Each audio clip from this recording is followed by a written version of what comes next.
Good morning. मैं भवेश कुमार। आज दिनांक 2/1/2024।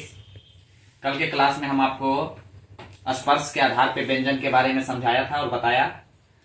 स्पर्श के आधार पे व्यंजन के 4 भेद हुए: स्पर्श व्यंजन, अशिक्षिप्त व्यंजन, ऊष्म व्यंजन और अंतस्थ व्यंजन। तो उसके बारे में कल के वीडियो में आपको बता दिया था और हम आज बताएंगे अब श्वास के आधार पे व्यंजन। एक स्पर्श के आधार पे बना 4 और अब श्वास के आधार पे व्यंजन को 2 भागों में बांटा गया है। पहला है अल्प प्राण और दूसरा है महाप्राण व्यंजन। पहला कौन है? अल्प प्राण व्यंजन और दूसरा कौन है? महाप्राण व्यंजन। तो सबसे पहले हम लोग स्पर्श के आधार पे अगले वीडियो में देखे थे कि स्पर्श के आधार पे व्यंजनों को 4 भागों में बांटा गया था: स्पर्श व्यंजन, अतिक्षिप्त व्यंजन, अंतस्थ व्यंजन और ऊष्म व्यंजन। और श्वास के आधार पे व्यंजन को कितने प्रकार में बांटे गए हैं? 2 प्रकार में बांटे गए हैं। कितने प्रकार में बांटे गए हैं? 2 प्रकार में। पहला अल्प प्राण व्यंजन और दूसरा महाप्राण व्यंजन। तो अल्प प्राण व्यंजन में क्या कहता है कि जिस व्यंजन के उच्चारण में श्वास की मात्रा कम होती हो, जिस व्यंजन के उच्चारण में श्वास की मात्रा, जिसमें कम श्वास लेना पड़ता है, बोलने में कम श्वास लेना पड़ता है, उसे क्या कहते हैं? अल्प प्राण व्यंजन। जैसे अल्प प्राण व्यंजन, प्रत्येक व्यंजन वर्ग का पहला और तीसरा और पांचवा। अगर हम कोई भी व्यंजन वर्ण है तो उसमें अल्प प्राण में कौन कौन सा आ जाएगा? जैसे क, ख, ग, घ, अर। क, ख, ग, घ, अर 5 व्यंजन हुआ। तो इसमें क पहला हो गया क, दूसरा हो गया, तीसरा हो गया ग और पांचवा हो गया अर। तो इसमें कहा जा रहा है कि अल्प प्राण व्यंजन में कि वर्ण का पहला, तीसरा और पांचवा व्यंजन जो आएगा वही अल्प प्राण व्यंजन हो जाएगा। और जैसे उदाहरण के लिए आपको बता ही दिए हैं कि क पहला, ग तीसरा और अर पांचवा। वैसी च, ज, य, ट, ढ, न। समझ रहे होंगे। अब आ जाइए महाप्राण व्यंजन। अब कौन आ गया? महाप्राण व्यंजन। महाप्राण व्यंजन में क्या हो जाएगा? जिस व्यंजन के उच्चारण में अल्प प्राण से ज्यादा समय लगता हो, अल्प प्राण से ज्यादा समय लगता है, उसी को क्या कहेंगे? महाप्राण व्यंजन। तो अल्प प्राण व्यंजन में तो आप देखें कि इसको बोलने में कम मात्रा, मतलब श्वास कम लगा, बोलने में कोई कठिनाई नहीं हुई। और उसी प्रकार इसका अपोजिट हो गया। महाप्राण जो है अल्प प्राण का उल्टा है। जिस व्यंजन के उच्चारण में अल्प प्राण से ज्यादा समय लगता है उसे महाप्राण व्यंजन कहते हैं।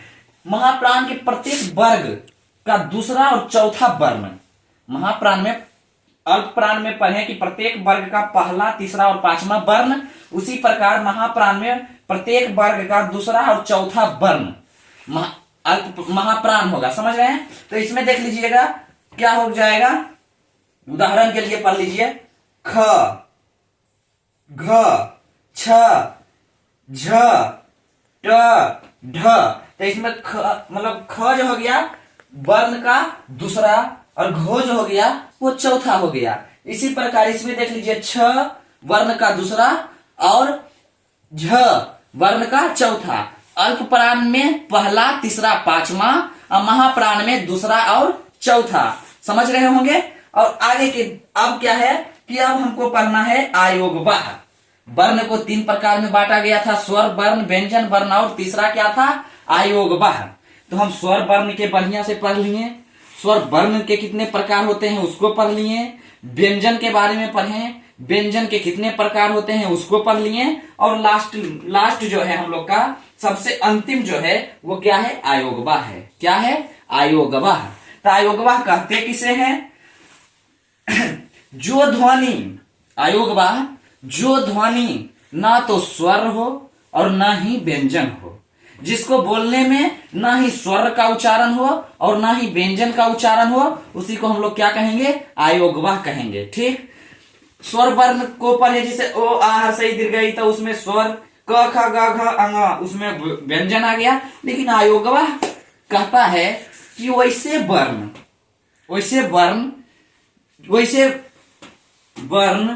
जो ना ही स्वर हो ना ही व्यंजन हो, जिसको हम बोले तो ना ही स्वर की मात्रा आए और ना ही व्यंजन की मात्रा आए, उसी को हम क्या कहेंगे? आयोगवाह कहेंगे। जिसे अंग, अन, अह, अन और अह जब कहेंगे तो इसमें अन जब बोल रहे हैं इसमें ना ही स्वर आ रहा है और अह कह रहे हैं तो ना ही इसमें स्वर और ना ही व्यंजन आ रहा है, समझ रहे होंगे। तो अन और अह इसका उदाहरण दे दिए इत्यादि। और लास्ट में इस चैप्टर का लास्ट में आपको हम बता देते हैं वर्ण और वर्णमाला जब आपको पढ़ाएं तो इसके सबसे लास्ट में आपको एक और छोटा सा चीज बता देते हैं, अक्षर।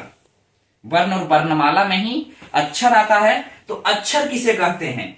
वह छोटी से छोटी ध्वनि या ध्वनि समूह, वह छोटी से छोटी ध्वनि या ध्वनि समूह जिसका उच्चारण एक ही श्वासघात में हो जाए। क्या कहता है कि वह छोटी से छोटी ध्वनि या ध्वनि का समूह जो एक ही श्वासघात में बोला जाए, एक ही बार में बोला जाए, उसी को क्या कहेंगे? अक्षर कहेंगे। क्या कहेंगे? अक्षर कहेंगे। जैसे ओ, आ, ओ, आ, जी, ना, हे, तो ये सब क्या चीज में आ जाएगा? अक्षर में हो जाएगा।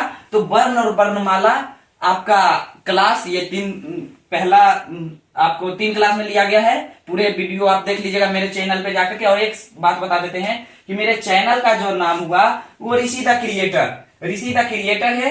इस पे जाइएगा, ये वर्ण और वर्णमाला का पूरा वीडियो 3 क्लास में दे दिया गया है। आप वहां जाकर के चैनल को सब्सक्राइब, फॉलो और लाइक कर दीजिएगा। और अगले जो क्लास हम लोग का होगा शब्द विचार होगा। क्या होगा? शब्द विचार। तो कल के वीडियो जो लेकर हम आएंगे वो शब्द विचार पे लेके आएंगे। तो धन्यवाद। वीडियो को लाइक, सब्सक्राइब और फॉलो कीजिएगा।